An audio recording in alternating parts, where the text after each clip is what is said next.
Hello दोस्तों, नमस्कार। मैं शैलेश कुमार, स्वागत है आप सभी का आपके अपने YouTube चैनल एसका स्पोकन इंग्लिश क्लास में। मेरे प्यारे दोस्तों, आप लोगों के लिए बहुत ही अच्छा सेंटेंस लेके आए हूँ। रूल है, बहुत ही इंपॉर्टेंट रूल है। अगर आप इसको शुरू से अंत तक बढ़िया से देखते हैं तो आपको इंग्लिश बोलना काफी आसान हो जाएगा। ठीक है, इंग्लिश बोलना, लिखना, पढ़ना सब कुछ आसान हो जाएगा, समझना भी आसान हो जाएगा। सेंटेंस क्या है? आप हमेशा बोलते होंगे कि मुझे जाना है, मुझे पढ़ना है, मुझे सोना है, उसे सोना है, वह पढ़ने वाली है, वह रोने वाली है, वह मूवी देखने वाली है, वह बाजार जाने वाला है।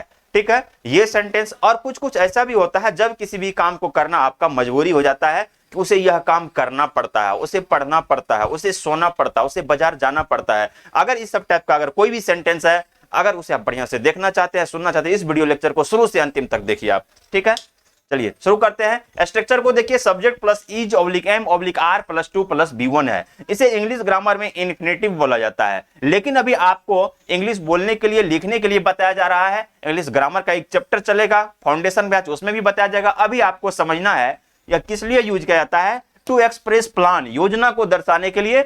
शेड्यूल्ड अरेंजमेंट, है ना, योजना को दर्शाने के लिए किया जाता है। अब यहां पे है, पहले भी बताए हुए हैं, सब्जेक्ट अगर सिंगुलर हो तो उसके साथ किसका यूज होगा? इज का यूज होगा। आई के साथ क्या होता है? एम का यूज होता है। सब्जेक्ट अगर प्लूरल हो तो उसके साथ क्या होगा? आर का यूज किया जाएगा। अब यहां पे Reena is to read, Reena पढ़ने वाली है, या रीना को पढ़ना है, या रीना पढ़ने को है। तीनों में से कोई भी सेंटेंस आप बोल सकते हैं। प्रिया इज टू ईट, ठीक है, प्रिया खाने वाली है, या प्रिया को खाना है, या प्रिया खाने को है। ठीक है, ही इज टू गो, वह जाने वाला है, या उसे जाना है। ठीक है, ये भी आप बोल सकते हैं। Raman is to sleep, Raman को सोना है, या रमन सोने वाला है। ठीक है, नेक्स्ट देखिए, लिखा हुआ है कि the train is about to start. इसका जो स्ट्रक्चर है, सब्जेक्ट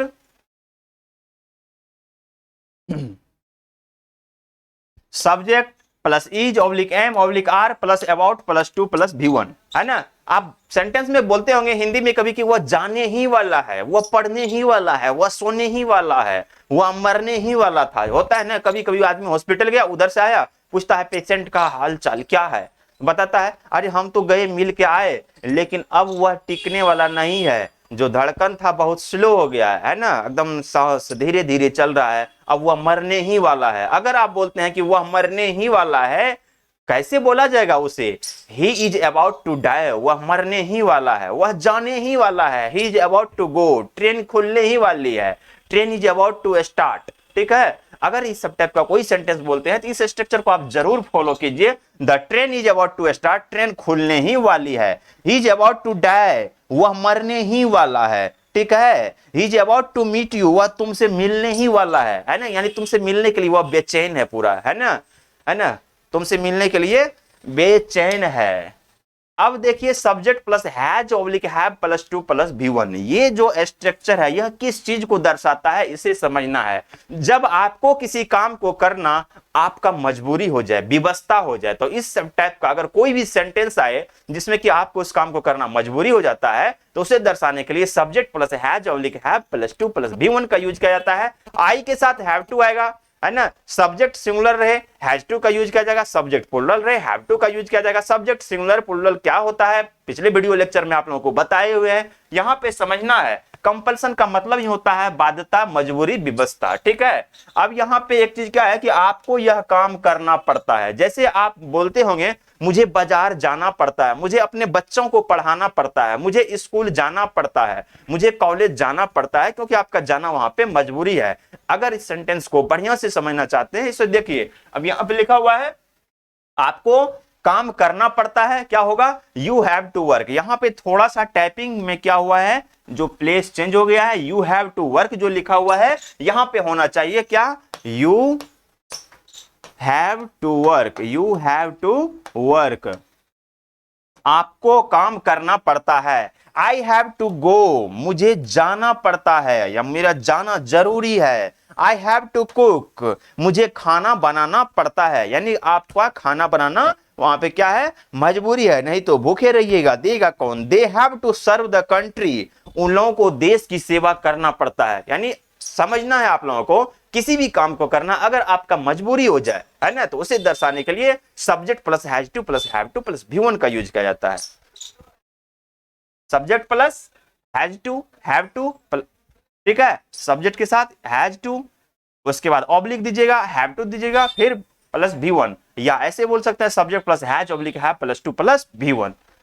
नेक्स्ट देखिए, अब है ये तो प्रेजेंट टाइम में बता रहे थे, ठीक है। अगर बीते हुए समय में आप बताते हैं कि उसे जाना था, उसे पढ़ना था, उसे सोना था, ठीक है, वह जाने वाला था, वह पढ़ने वाला था, गाड़ी खोलने वाली थी, अगर इस सब टाइप का कोई भी सेंटेंस देखते हैं जिसे कि आपको समझना बोलना जरूरी पड़ता है, तो इसे देखिए क्या है, structure subject plus was oblique were plus to plus V1, है ना। He was to go to Jaipur, उसे जयपुर जाना था, ठीक है, he was to go to Jaipur, उसे जयपुर जाना था। Reena was to come here, रीना को यहां आना था। He was to learn English, उसे अंग्रेजी सीखनी थी, ठीक है, उसे अंग्रेजी सीखनी थी। अंग्रेजी बिल्कुल सीखना चाहिए, हर किसी को जरूरी पड़ता है, ठीक है, उसे अंग्रेजी सीखनी थी। You were to solve the question, you were to solve the question बताए हैं, यू के साथ किसका यूज होगा, वर्क का यूज होगा। You were to solve the question, तुम्हें प्रश्न हल करना था।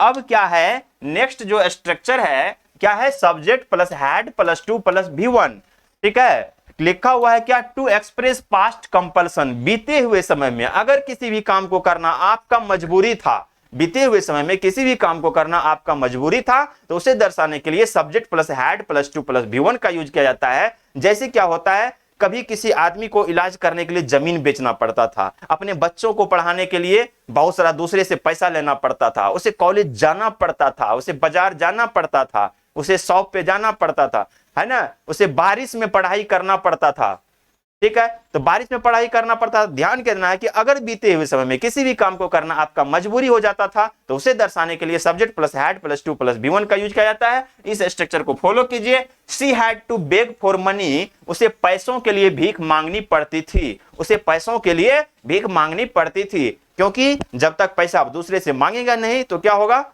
कुछ खाने में परेशानी है, खाना पड़ता है। देखे होंगे कोविड के काल में बहुत ऐसे आदमी कभी स्टेशन पे गए होंगे, बस स्टैंड पे गए होंगे, तो कुछ कुछ आदमी क्या होते हैं जो काफी गरीब आदमी होते हैं, कटोरा लेके मांगते रहते हैं। क्या होता है, जो पैसा दूसरों से मांगते हैं फिर उसी से कुछ ना कुछ खरीद के वो क्या करते हैं, खाते हैं, समझ रहे हैं। तो जब बीते हुए समय में किसी भी काम को करना आपका मजबूरी था, तो उसे दर्शाने के लिए क्या होता है, subject plus had plus to plus V1 का यूज किया जाता है। She had to beg for money, उसे पैसों के लिए भीख मांगनी पड़ती थी। He had to sell his land for treatment. He had to sell his land for treatment. उसे इलाज करने के लिए जमीन बेचना पड़ता था, उसे इलाज करने के लिए जमीन बेचना पड़ता था। बोलिएगा, उसे अपने बच्चों को पढ़ाने के लिए जमीन बेचना पड़ता था, उसे अपने बच्चों को पढ़ाने के लिए कार बेचना पड़ता था। He had to sell his car, है ना, He had to sell his car for treatment. अपने He had to sell his car for treatment, उसे इलाज करने के लिए जमीन बेचना पड़ता था, ठीक है।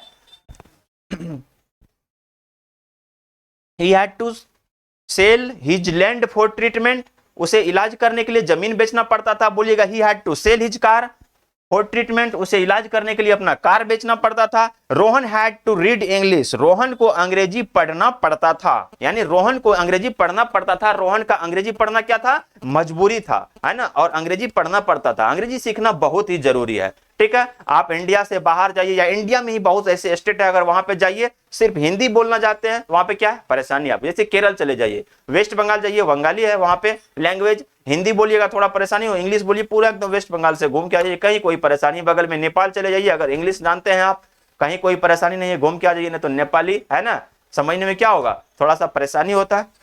उसके बाद देखिए, आई हैड टू वर्क, मुझे काम करना पड़ता था, आई हैड टू वर्क, मुझे काम करना पड़ता था। अब जो नेक्स्ट रूल है इसे समझना है कि subject plus shall oblique will plus have plus to plus V1, है ना, subject plus shall oblique will, या तो शैल हैव या विल हैव, उसके बाद टू प्लस V1 आएगा। तो इसका यूज क्यों किया जाता है, ये जो रूल है टू एक्सप्रेस कंपल्सन, बाध्यता मजबूरी व्यवस्था को, किस कंडीशन में, फ्यूचर, है ना, अगर फ्यूचर में भविष्य में किसी भी काम को करना आपका मजबूरी हो जाए, व्यवस्था हो जाए, तो उसे दर्शाने के लिए subject plus shall oblique will plus have plus to plus V1 का यूज किया जाता है। अब यहाँ पे आई और वी के साथ शैल का यूज किया जाता है, रेस्ट जो है उसके साथ विल का यूज किया जाता है, लेकिन बहुत ऐसे कंडीशन है कि वो रूल चेंज भी होता है, उसके बारे में आगे बताया जाएगा। I shall have to go to Jaipur, मुझे जयपुर जाना पड़ेगा। कहने का मतलब हुआ कि जयपुर जाना मजबूरी है उसका, उसे जयपुर जाना पड़ेगा। I shall have to do this work, मुझे यह काम करना पड़ेगा। Rohan will have to obey, Rohan को, यहां पे की लिखा हुआ है, क्या होगा, को, रोहन को आज्ञा माननी होगी। He will have to go on foot, तुम्हें पैदल चलना होगा या तुम्हें पैदल चलना पड़ेगा।